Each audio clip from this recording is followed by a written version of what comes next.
भाई साहब एक चाय कर दीजिएगा यार, फीकी कड़क।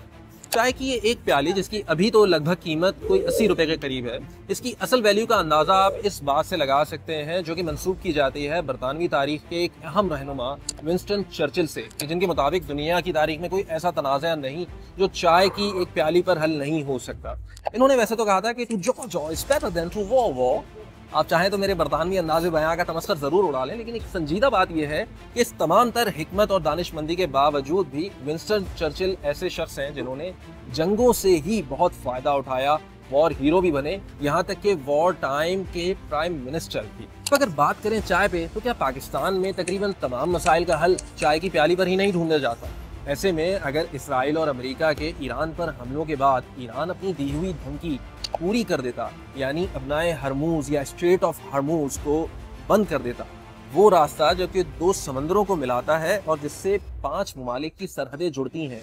और जिससे दुनिया के खाम तेल की 20% खपत पूरी होती है, तो दुनिया का कितना बड़ा नुकसान हो जाता है। इस समुद्री रास्ते यानी अपनाए हरमूज से आता है काफ़ी ममालिक की तरह पाकिस्तान का भी बहुत सारा खाम माल यानी रॉ मटेरियल, जिसके यहाँ पहुँचने पर हमारी इंडस्ट्रीज चलती हैं,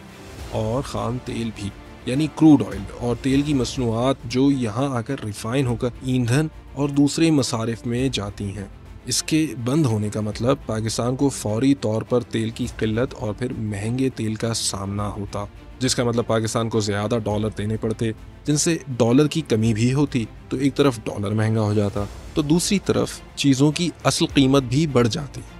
तो लोग फ़ौरन सोने की तरफ भागते और सोना भी महंगा हो जाता। अब पेट्रोल, डॉलर और सोना महंगा होने का मतलब होता है हकीकतन हर चीज़ का महंगा हो जाना। दूसरी तरफ पाकिस्तान का मसला ये है कि ईरानी सरहद की बंदिश की वजह से पाकिस्तान के खित्ते बलूचिस्तान की बहुत सारी तिजारत भी मुअत्तल हो गई है, जिनसे वहाँ भी अशियाए खुरोनोश की किल्लत हो गई है। याद रखें कि सिर्फ इस खदशे के पेश नज़र के अपनाए हरमूज यानी समुद्री तिजारत का ये रास्ता बंद कर दिया जाएगा, आलमी मार्केटों में खाम तेल की कीमतें $75 से भी ऊपर चली गई। यहाँ तक कि डोनाल्ड ट्रंप को दखलंदाजी करनी पड़ी और तंबीह करना पड़ी कि भाई तेल की कीमतें कम करो और दुश्मन के हाथों में मत खेलो। माहिरीन का कहना है कि अगर वाक़अतन हरमूज को बंद कर दिया जाए तो यही खाम तेल की कीमतें $125 से भी तजावज़ कर सकती हैं। ये वाक़या जो ज़ाहिरी तौर पर तो अब मुकम्मल टल गया लगता है आज सुबह जंगबंदी के बाद, ये पाकिस्तान जैसी मईशत के लिए संगीन मुश्किलात ला सकता था और फिर हमारी चाय पर बैठकर मसाइल हल करने की कोशिश भी नायाब हो जाती। तो उम्मीद करते हैं कि जो मगरिबी मुमालिक हमें तहजीब सिखाने का दावा करते हैं और चाय पर सिफारतकारी के गुर सिखाते हैं, वो खुद भी अपनी बातों पर अमल पैरा होकर तनाज़ात से गुरेज कर सकें।